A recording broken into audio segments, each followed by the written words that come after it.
संस्कारवान व्यक्ति ही अच्छे समाज का निर्माण करता है। जय जिनेंद्र बंधुओं, अभिनंदन है आप सभी का। कार्यक्रम समस्या आपकी समाधान हमारा में। बंधुओं, जो लाइन मैंने आपको बोली है उसका अर्थ यह है कि इंसान को संस्कारवान होना बहुत जरूरी होता है। हम संस्कार की बातें तो करते हैं, समाज सुधार की बातें करते हैं, लेकिन समाज तभी सुधरेगा जब हम अच्छे संस्कार के साथ अपने बच्चों को परवरिश देंगे। वो परवरिश कब शुरू होती है? क्या बच्चा जब धरती पे आ जाता है तब?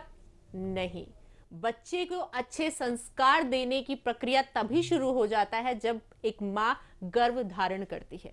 आज इस कार्यक्रम के माध्यम से हम चर्चा करेंगे 16 संस्कार के बारे में।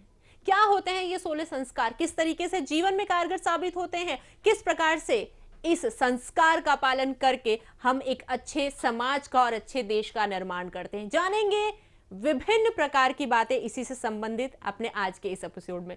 हार्दिक अभिनंदन करना चाहूंगी हर बार की तरह हमारे और आपके प्रिय पंडित अजीत शास्त्री गुरुजी का। गुरुजी अभिनंदन है आपका। जय जिनेंद्र। जय जिनेंद्र, बहुत बहुत धन्यवाद जी।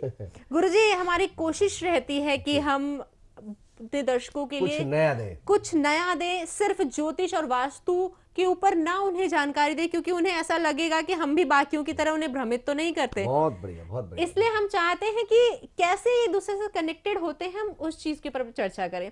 तो इसीलिए आज 16 संस्कार की हम बात करेंगे। बहुत ही अहम विषय है, एक इंसान के लिए, एक परिवार के लिए, एक बच्चे के लिए, एक समाज के लिए, एक देश के सुधार के लिए। तो गुरुजी, 16 संस्कार शब्द है, अर्थ क्या है? बहुत बढ़िया, बहुत बढ़िया। 16 संस्कार में प्रथम संस्कार जो होता है गर्भाधारण संस्कार जी। अंतिम संस्कार होता है 16वां संस्कार। पहला संस्कार है गर्भाधारण। गर्भ धारण करने का भी एक संस्कार है जी। अंतिम संस्कार जो होता है वह संस्कार होता है मृत्यु संस्कार, अंतिम संस्कार। ये संस्कारों से संबंधित है।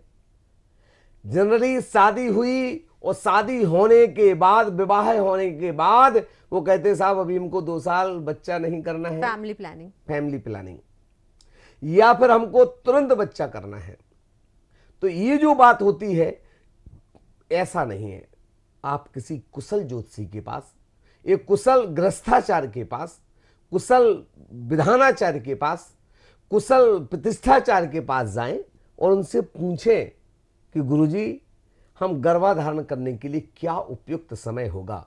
वो आप दोनों की कुंडली को मिलाएंगे और बताएंगे कि इस डेट से इस तारीख से आपको गर्भधारण करने की प्रक्रिया के लिए प्रयास करना चाहिए और तुरंत आपका गर्भाधारण भी होगा और सुसंस्कार बच्चा जन्म लेगा। ये प्रथम संस्कार होगा। उसके बाद बच्चे ने गर्भ में आ चुका है। गर्भ में आते ही साथ सबसे पहले मां का गर्भ संस्कार होता है। पहले के जन्म में क्या होता था? पहले के जन्म मतलब पहले के समय में, पूर्व समय में, आज से 10 साल 20 साल 50 साल 100 200 साल पुरानी बात करें अगर हम, तो उसमें क्या होता था? घर में जैसे ही पता चलता था कि हमारे घर में कोई नया मेहमान आने वाला है तो घर की दशा और दिशा बदल दी जाती थी। दशा और दिशा किस प्रकार बदल दी जाती थी? उसके घर में, उसके महिला के बेड के सामने भगवान महावीर स्वामी, राम कृष्ण और जैसे महापुरुषों की फोटो लगा दी जाती थी। उसे पढ़ने के लिए रामायण आदि पुराण, महापुराण जैसे ग्रंथों को दिया जाता था। पढ़ने के लिए सूर्य मंत्र और उसके लिए गायत्री मंत्र, ओंकार महामंत्र, नमस्कार महामंत्र को, पंचब्रह्मेष्टि महामंत्र को पढ़ने के लिए दिया जाता था ताकि वैसे संस्कार गर्भस्थ शिशु के अंदर प्रवेश करें। लेकिन अब विपरीत परिस्थितियां हैं।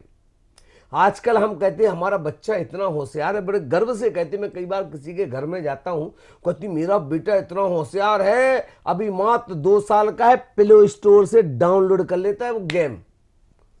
अभी 2.5 साल की बेटी है, वो फेसबुक पे अपडेट कर लेती है। 3 साल की बेटी है हमारी बच्ची बहुत होशियार है। और मैं आपसे पूछता हूं, आपने मोबाइल क्या, टेलीफोन लगाना भी कब सीखा था? आपसे मैं आपसे पूछता हूं। 10 साल की उम्र के पहले तो टेलीफोन नहीं देखना मिला आपको। क्या है ये? मल्टीमीडिया युग है। ये मल्टीमीडिया युग है। मां को चूंकि गर्भ के अंदर जब बच्चा था 24 घंटे फेसबुक व्हाट्सएप पर लगी रहती, तो वही संस्कार गर्भस्थ शिशु के अंदर चले गए। ध्यान रखिएगा, गर्भ के अंदर जो संस्कार मां देती है वही सारे संस्कार उसके गर्भ के अंदर प्रवेश करते हैं। आपके लिए, उदाहरण के लिए एक बात आपकी अदालत में पेश करता हूं मैं। वो अदालत कि जब अभिमन्यु मात्र 13 वर्ष की अल्प आयु में था, द्रोणाचार्य को चिंता हो गई, अर्जुन किसी विशेष युद्ध में बिजी थे। उन्होंने कहा कौरवों ने चक्रव्यूह की रचना कर दी है, अब कौन जाकर के वहां पर चक्रव्यूह भेदन करने जाएगा? अभिमन्यु ने कहा मैं करूंगा। बोले बेटा 13 साल का भी तो ढंग से लंगोट पहनना नहीं आता और तू जाकर चक्रव्यूह का भेदन करेगा? बोले हाँ पिताजी करूंगा। बोले कैसे? बोले जब मैं गर्भ में था तब मेरी गर्भावस्था। ध्यान रखना सिचुएशन क्या बनी थी। जब वो अभिमन्यु गर्भ में था तो अर्जुन अपनी पत्नी सुभद्रा के लिए वह चक्रव्यूह में प्रवेश की कला सिखा रहे थे, और चक्रव्यूह में वापसी की कला जब तक सुनाने की बारी आई तब तक गर्भावस्था धारण की हुई सुभद्रा को नींद आ गई। गर्भावस्था के अंदर अभिमन्यु को भी नींद आ गई, और यही कारण, यही रीजन था कि चक्रव्यूह में प्रवेश की कला तो सीख गया अभिमन्यु, लेकिन वापस आने की कला नहीं सीख पाया। और जब 13 वर्ष की अल्पायु में कौरवों ने चक्रव्यूह की रचना की तो जा करके सेना को तहस नहस करते हुए चक्रव्यूह को भेदन करके प्रवेश तो कर गया जिंदा, लेकिन वापस आया मृत्यु की सैया के ऊपर, मर चुका था, क्योंकि बाहर वापसी की कला मां से नहीं सीख पाया था, मां सो गई थी। मैं निवेदन करता हूं गर्भस्थ अवस्था में बच्चों को संस्कार देना परम आवश्यक है। यह जो 16 संस्कार होते हैं, एक बात आई मेरे पास, बोली गुरुजी मैं बहुत परेशान हूं। मैंने क्या हो गया? बोले मेरा बेटा पीता है, मेरा बेटा बोतल पीता है, उसे पीना बंद करवा दो। अरे मैंने की मां बोतल पकड़ना सिखाया किसने था? सबसे पहले 6 महीने का था तूने दूध की बोतल पकड़ाई, पकड़ना भी नहीं आता था, जबरदस्ती पकड़ाई। थोड़ा और बड़ा हुआ उसे फ्रूटी की बोतल पकड़ाई, थोड़ा और बड़ा हुआ उसे मिनरल बोतल पकड़ाई, थोड़ा और बड़ा हुआ कोको कोला पेप्सी की बोतल पकड़ाई। अब एक और बोतल अगर थाम के आता तो क्यों कहती हूं मेरा बेटा बिगड़ गया, पीता है। ये संस्कार आपने दिए हैं। मैं निवेदन करता हूं 16 संस्कारों में एक एक संस्कार हमारे जीवन को परम आवश्यक है। आपको ध्यान होगा आचार्य भगवंत कुंद स्वामी ने जैन धर्म पर जो उपकार किया है शायद कोई दुनिया की शक्ति उपकार कर पाए। उन्होंने अनेक ग्रंथों की समय सार, नियम सार, प्रवचन सार, पंचास्तिकाएं जैसे अनेक ग्रंथों की रचना की। वो कितने भाई थे मालूम है? आज रहस्योद्घाटन करता हूं। 5 भाई थे। कितने भाई थे? 5 भाई थे। जैसे ही पहले बेटे ने जन्म लिया, मां ने जन्म लेते ही बेटे को सिखाया, पालना में, लोरी में सिखाया कि बेटा तू शुद्ध है, परम बुद्ध है, तुझे संसार में नहीं फंसना, तुझे दिगंबर मुनिराज बनना है, तुझे मुनिराज बनना है। पहला बेटा मात्र 8 वर्ष की अल्पायु में दिगंबर मुनिराज बन गया। दूसरा बेटा हुआ, मां ने फिर सिखाया तू शुद्ध है, बुद्ध है, परम बुद्ध है, संसार में नहीं पड़ना। और यही कारण, यही रीजन कि दूसरा बेटा भी मात्र 8 वर्ष 2 माह की अल्पायु में दीक्षा ले लिया। तीसरा बेटा ने फिर जन्म लिया। तीसरा बेटा भी मात्र उसको सिखाया बेटा तू शुद्ध है, बुद्ध है, परम बुद्ध है, संसार में नहीं फंसना है, तुझे तो मोक्ष जाना है। और यही कारण, यही रीजन कि तीसरा बेटा भी मात्र 8 वर्ष 2 माह की अल्प आयु में मुनिराज बन गया। चौथा बेटा हुआ। चौथे बेटे का नाम था कुंद। चौथे बेटे का नाम कुंद था। चौथे बेटे ने जैसे ही जन्म लिया उसे भी सिखाया बेटा तू शुद्ध है, बुद्ध है, परम बुद्ध है, संसार में नहीं फंसना। और यही कारण, यही रीजन की चौथा बेटा भी मात्र अल्पायु में कहां चला गया? दिगंबर मुनिराज बनने चला गया। 4 बेटे हो गए। कुंद की दादी कुंद की मां के पास आई, मतलब सास बहू के पास आई। बोली बेटा मैं तेरे सामने झोली फैलाती हूं, बेटा मैं तेरे सामने झोली फैलाती हूं, मुझे भीख दे दे। कुंद की मां ने कहा सासो मां क्या बात करती हैं आप? कहें तो आपके एक इशारे पर मैं अपनी गर्दन कलम करके आपके चरणों में रख दूं, आप कहें तो अपने प्राण आपके चरणों में मैं न्योछावर कर दूं। आदेश करें, भीख नहीं आदेश करें। उन्होंने कहा बेटा हम राजवंश के हैं। किस वंश के हैं? राजवंश। राजवंश के हैं। अरे इस वंश का अंश तो बचने दे, तो जितने जन्म लेंगे सबको मुनि बना देगी, तो इस राजवंश को कौन चलाएगा? कुंद की माँ ने कहा मैं मां आपको प्रॉमिस करती हूं, पक्का तो नहीं कह सकती हूं, क्योंकि मुझे नहीं पता कि कालांतर में मुझे गर्भ होगा, मेरे अंदर संतान आएगी, मुझे नहीं पता, लेकिन एक प्रॉमिस करती हूं, अगर अगली संतान हुई वह नियम से नियम से नियम से नियम से नियम से नियम से इस राज्य की राजा ही बनेगी। कितना कॉन्फिडेंस, कितना कॉन्फिडेंस। एक कि हमारा आज कोई दावे साथ कह सकता है, मां कह दे कि मेरा बेटा है, मेरी बेटी वो बनेगी जो मैं बनाऊंगी? कोई नहीं कह सकता है। एक घर में लड़ाई हो रही थी, नया नया पड़ोसी आया था, 2 दिन हुए थे पड़ोसी को आए, पति पत्नी लड़ रहा है। पत्नी बोली मैं अपने बेटे को डॉक्टर बनाऊंगी, पत्नी बोली चुप, मैं तो अपने बेटे को इंजीनियर बनाऊंगी। दोनों लड़ाई झगड़ा इतनी तेज हो गई कि पड़ोसी जो नया नया आया था वो आया, भैया बोले लड़ क्यों रहे हो? बोले भाभी जी ने बोला, बोले भैया देखो आप सही आ गए, समझाओ, ये जबरदस्ती बोले मैं अपने बेटे को डॉक्टर बनाऊंगा। अरे मैंने कहा इंजीनियर बनाएंगे तो इंजीनियर बनाएंगे। पड़ोसी ने कहते हैं लड़ने झगड़ने की क्या जरूरत है, बच्चे को बुलाओ, सामने पूछ लो क्या बनना है उसको, जो बनना होगा बना देना।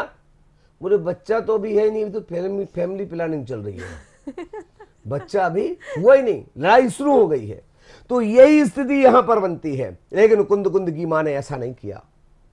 जैसे कुछ समय के बाद कालांतर में कुंद की मां ने फिर से गर्भ धारण किया, और जैसे ही गर्भ धारण किया उन्होंने अपने घर से दर्पण हटवा के फेंकवा दिए, तलवारों में चेहरे को देखने लगी, तलवार में अपने आईने चेहरे को आईना बना लिया, युद्ध में जाकर युद्धशाला की नई नई कलाएं सीखने लगी, घोड़ बाजी करने लगी, तीरंदाजी करने लगी, मल्ल युद्ध करने लगी, थल युद्ध करने लगी, तलवारबाजी करने लगी, तीरंदाजी करने लगी, भाला चलाने लगी। ताकि क्यों करने लगी? बच्चा वही ताकि वैसे संस्कार मेरे गर्भस्थ शिशु के अंदर प्रवेश करें। गर्भ के समय में मां को जैसे संस्कार होंगे वैसे जाएंगे। यही कारण है, यही रीजन है कि सबसे पहले बच्चा जब 45 दिन का नहीं होता उसके कान में रुई लगा दी जाती है, ताकि बाहर का एक शब्द ना सुनाई दे। और जैसे ही 45 दिन का होता है तो सबसे पहले उसे मंदिर ले जाते हैं, और मंदिर में जाके सबसे पहले उसके कान में नमोकार मंत्र, नमस्कार मंत्र, गायत्री मंत्र, सूर्य मंत्र सुनाया जाता है, ताकि वैसे संस्कार अंदर जाए। लेकिन अब मां को मंदिर जाने की तो छोड़ो, मां को दिन भर टीवी पर देखने का शौक है। तो सबसे पहले देवी के दर्शन होना था, जिनवाणी देवी के दर्शन होना था। तो जिनवाणी देवी के दर्शन हो या ना हो, टीवी पर श्री देवी के दर्शन जरूर हो जाते हैं।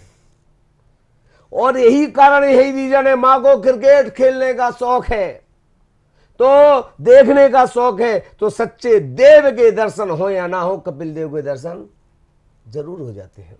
तो वह संस्कार भी बच्चे के अंदर घर करते हैं, वही संस्कार बच्चे के अंदर प्रवेश करते हैं। तो निवेदन करता हुए 8वां संस्कार तक पहुंच गए हमें 16 संस्कार तक जाना है। उसके बाद कुंद की मां ने 5वां गर्भ धारण किया, तीरंदाजी करने लगी। कालांतर में बच्चे ने जन्म लिया, और बच्चे के अंदर वह तेज था, वह ओज था, वह वाणी में भी तेज, और रोज जन्म से ही दिखाई दे रहा था। और यही कारण, यही रीजन था कि वह बेटा, देखो पहले के 4 बच्चों को तो जन्मजात मुनिराज कहा जाता था। जन्मजात मुनिराज क्यों कहा जाता था? क्योंकि पहले के बच्चे 8-9 साल की उम्र तक तो नंगे वैसे ही घूमते थे। अब समय अलग आ गया कि पैदा होते ही साथ बच्चों को पहना देते हगीश, हगीश पहना देते हैं, तो उसकी जो नग्नता है उसे भी ढक दिया। ये जो कामुकता उस बच्चे में आई कि बच्चे की मांग में आई, मेरे को नहीं पता क्यों आई, पहना देते हगीश। अब यहां पर बढ़ते हैं, 5वें बच्चे ने जन्म लिया। उस 5वें बच्चे का नाम आपको बताना, वह कौन था? बहुत प्रचलित नाम था। थोड़ा सरल करता हूं आपको, आपकी आवाज मुझे नहीं आएगी, लेकिन आपको अपनी आवाज स्वयं को देना है। 5वें बच्चे का क्या नाम था? वह पराक्रमी राजा हुआ। अभी भी याद नहीं आया, थोड़ा और सरल करता हूं, उसका नाम आप रोज पढ़ते हैं, अब तो बता दो। नहीं हुआ, थोड़ा और सरल करते हैं, उनका नाम आप कहां पढ़ते हो बता दूं? सबको पता है, बच्चे उनका नाम आप रोज कैलेंडर में पढ़ते हो। कहां पढ़ते हो? कैलेंडर में। अब तो बता दो क्या नाम था। कोई बात नहीं, और सरल करता हूं मैं, उनका नाम आप रोज उनके नाम से संवत चलता है। वो कौन से राजा थे? राजा विक्रमादित्य। जी हां, विक्रम संवत चलता था जिनके नाम से, ऐसे राजा विक्रमादित्य बहुत सूरवीर प्रतापी राजा हुए। कालांतर में धर्म परिवर्तन भी करना पड़ा, बहुत सारी स्थितियां आई, दक्षिण में जन्म लेकर के उत्तर भारत में आना पड़ा। बहुत कहानी लंबी है, समय यहाँ पर नहीं लिया जा सकता है। मैं बताना ये चाह रहा हूँ, संस्कार बच्चों को दें, बच्चों को लायक बनाएं, बच्चों को लायक बनाएं, पढ़ाएं लिखाएं, लायक बनाएं, लेकिन इतना लायक भी ना बनाएं कि वो तुम्हें नालायक समझने लगे। सही बात।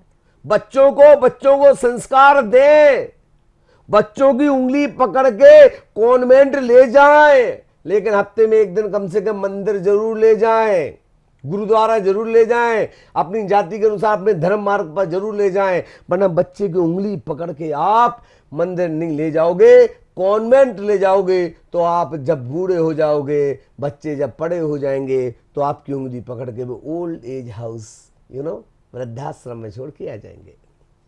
अगर उन्हीं बच्चों की आप उंगली थाम करके, उन्हीं बच्चों की उंगली थाम करके अगर आप मंदिर जाते हो, तो वह बच्चे बूढ़े होने पर आपको तीर्थ यात्रा कराने ले जाएंगे, तीर्थ वंदना करवाएंगे। ये संस्कार होते हैं। मैं निवेदन करता हूं आपसे, ये संस्कार बच्चों के अंदर तो आए, ये बच्चों के अंदर तब आएंगे। हम कहते हैं बच्चे हमारे संस्कारी नहीं है, बच्चे आजकल के आज्ञाकारी नहीं है। अरे भैया, एक बहन आई मेरे पास, बहुत दुखी थी, बोले भैया मैं बहुत परेशान हूं, मेरा पति बात नहीं मानता, मेरे दो लड़के हैं वो बात नहीं मानते, मेरी समस्या क्या है?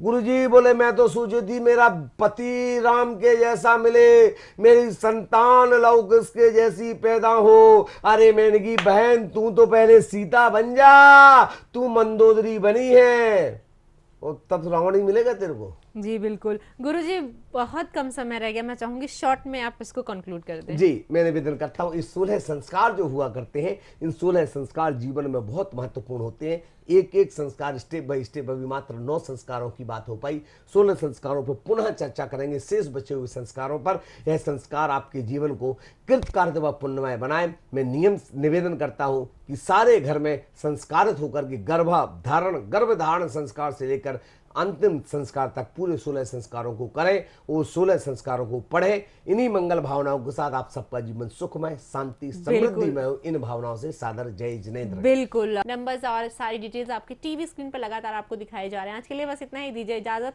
गुरुजी बहुत बहुत धन्यवाद आपका। जय जिनेंद्र। जय जिनेंद्र।